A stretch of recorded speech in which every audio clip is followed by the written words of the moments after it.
Well, ladies and gentlemen, it's time for 3-round mock drafts. The Combine is still ongoing as of this recording, and the fact of the matter is that a lot of people are going to be moving up draft boards. Now, I want to make this emphatically clear that there hasn't been movement in the draft stock values for some of these mock drafts. So, if you notice a couple players that you're like, why did you get him at this spot?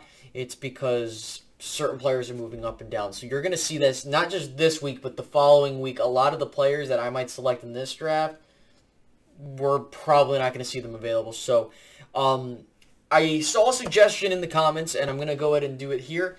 We're going to look at who I selected, but also who else was on the board, and just figure out, like, why did I make that selection over those other players. And, you know, I'll just give you my reasoning into that, and if you disagree, that's cool. But, you know, by all means, make sure to do the same in the comments. If you can like, that'd be awesome, and that'd be greatly appreciated. It helps the video out on YouTube's algorithm. Subscribe if you're new. Around 67% of you guys watching are not subscribed, okay? So if you fall into that 67% and you see the big red button to subscribe, hit the big red button to subscribe so you don't miss out on content like this. And finally, hit the notification bell so you don't miss out on content like this. And with that out of the way, let's go ahead. Let's address the needs, because the needs are starting to shift as we near free agency. So like I previously mentioned, I feel like offensive line is still a big need. Now, for how the Cowboys want the offensive line to be addressed, I couldn't answer that for you because there could be a possibility that we might have some surprise picks this draft. But offensive line is still the #1 need. You know, contrary to you know, popular belief, you don't have to take a lineman in the first round, even though if you do, you're probably getting a hit. So there's that. The next position of a need is wide receiver. Unfortunately, it looks like that you're going to have a massive shift in your wide receiver group. And I feel as if the Dallas Cowboys need to keep in mind of the situation and just do their homework. There are plenty of guys in the draft that I would like to take, but it really comes down to who else is on the board and do I feel comfortable with taking that player. Finally, you go into the other needs like linebacker, safety, kicker, and edge rusher. Now, the fact is that I'm not going to put tight end in must address unless Dalton Schultz is not here. So Dalton Schultz, he probably will be here, hence why it's still going to be a secondary need. But with that being said, if he does walk, you're going to have to go get another tight end. Running back and defensive tackle are also secondary needs, but I want to make it clear. Best player available is, in fact, the play here for the Cowboys, okay? And I hope that everyone has that built into them. The Cowboys cannot force themselves to draft a player because they need at that position. They need to draft the best player. Okay, and they've been doing this the past 2 years, and I love this draft philosophy, and I hope it continues. The Cowboys have done very well in the last 2 drafts. Do not let the doom and gloom of what's been going on fool you. They have done very well. So let's go ahead and let's get into the first 3-round mock draft that I've ever done on the channel for this year. All right, let's go ahead and get started. Jordan Davis, defensive tackle, Georgia. If you had the chance to see the Combine, holy crap.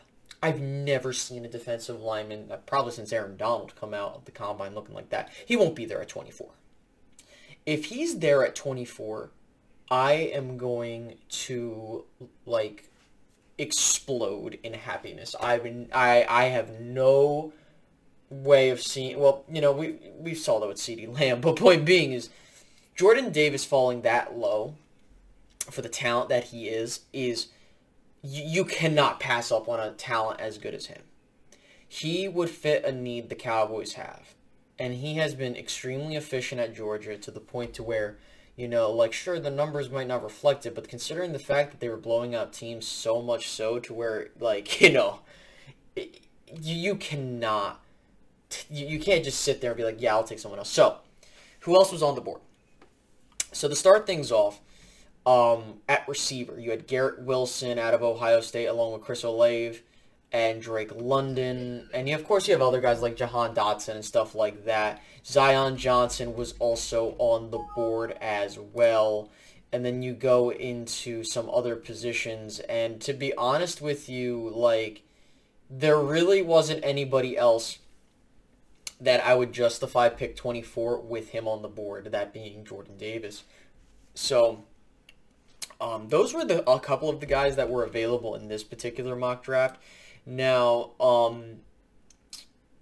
I will say that, again, best player available will be the theme going forward. And I think that the Cowboys have a track record now of taking the best player available with somewhat of a subtle need. And I think that this would be one of those instances. Do not be afraid, ladies and gentlemen, if the Cowboys do this. So with that being said, let's move on to pick 56 in round 2. Bernhard Raimann, offensive tackle, Central Michigan.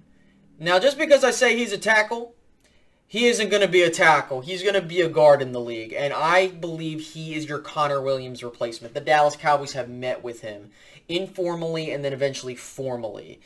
The Dallas Cowboys really do like him. Now, do I think they'll take him in the first round? Hell to the no. Raimann is definitely not the first guy that you should take, if depending on who else is on the board. I would not take him in the first round. His age is something that might shy teams away. He's 24. He will be 25. He's basically the same age as Connor Williams is right now. And he's taller. And I believe he weighs a little bit more than Connor Williams. He's 6'7", 305. I could be wrong on the weight. But point being, like, what is his history? So he's a prospect, Austrian-born. He moved over to America. And the biggest thing was that he had served in the military. Hence why his age is a bit higher and why he couldn't really get into football earlier in his career. Now, keep in mind, he had to serve in the military in Austria. Okay? So that's why, again, he's a bit of an older prospect and why I don't think he's going to get taken early. He played tight end to start off, and over the last 2 seasons, he then moved to tackle, and he has played very well. So what is there to like about him? And I'm going to get into who else was on the board and why did I pick him. The fact is that people want to have athletic guards, and if you like athletic guards, you're going to like him. The thing I liked about him is that he knows how to get to where he's got to be. Okay? He has that athletic ability to get to the second level, which I do love in a guard, or rather in my linemen. I like them being able to get to the second level. Now, I will say that, technique-wise, there are things he needs to work on, okay? So basically, you have a guy that has fantastic athleticism, okay? And then you kind of look at how, like, he's an extremely intelligent player. The fact that if you go look at his tape and how quick he's been able to, actually, build into that position in 2 years, that's amazing. I would say that the biggest thing is just, like I said, technique is a problem. And I think, again, he reminds me a lot of Connor Williams coming out of the draft, but I think he has more of a raw athletic ability than Connor Williams. You're getting a guy that is already set. He just needs to learn technique. With Connor Williams, he was undersized, underpowered. Raimann, I don't see that. But with that, who else was on the board with this particular selection? So when I took him, you had Jamari Saylor, who I was thinking about taking, but I really have gotten a liking to Raimann, especially after looking at him. You had guys like Trey McBride on the board, John Mechie, who I've taken a liking to, Isaiah Likely, Skye Moore. Now, I would have thought about Skye Moore, but I wanted to just see the temperature in the room thus far about him. And he went, and yeah, Chad Muma, Calvin Austin. Their receiver was something where I felt like, I can get later on at this point.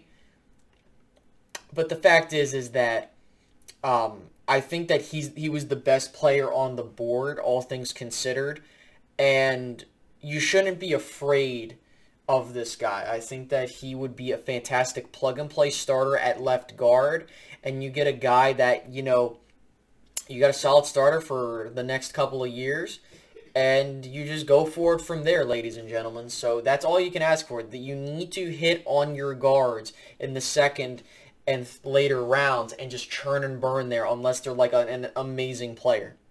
So there's that. So let's go ahead and move on to the final pick in round 3.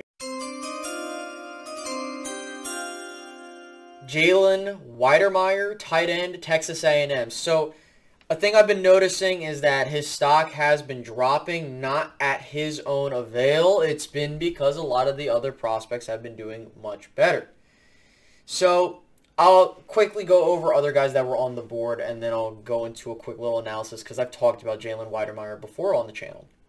You had Nick Bonito on the board, Majai Sanders, Alec Lindstrom, which I've seen that name floated around, Jeremy Rucker, and, you know, the fact is that I could care less for a tight end's block. I mean, that's something that, you know, I'm more so I need receiving threats.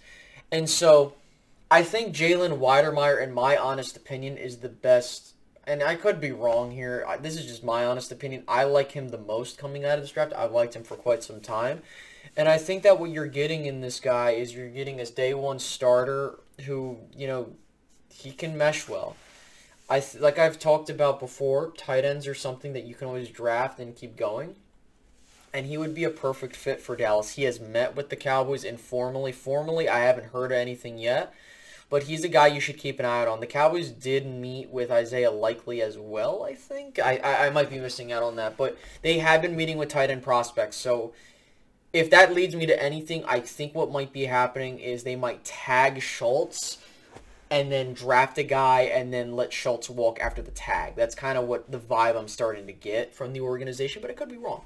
So that is my 3-round mock draft, ladies and gentlemen. You can see the picks up on the screen. Jordan Davis, Bernhard Ryman, and Jalen Weidermeier. I think that that's a pretty solid draft, all things considered. And again, you know, this is a draft this go around where things are going to move, and I want to make this clear.